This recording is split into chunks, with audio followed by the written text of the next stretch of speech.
Ang video na ito ay tuturuan ko kayo kung paano natin lagyan ng email address yung ating Xmeta application sa ating profile mismo.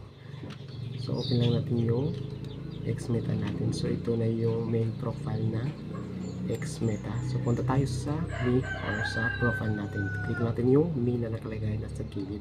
Tapos dito ay click na natin yung picture natin dito.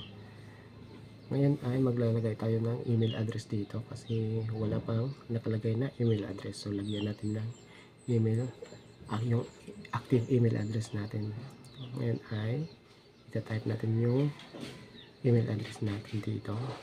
So pwede rin mali itong email address na nalagay ko. So ito yung tama.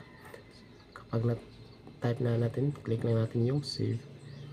Yan.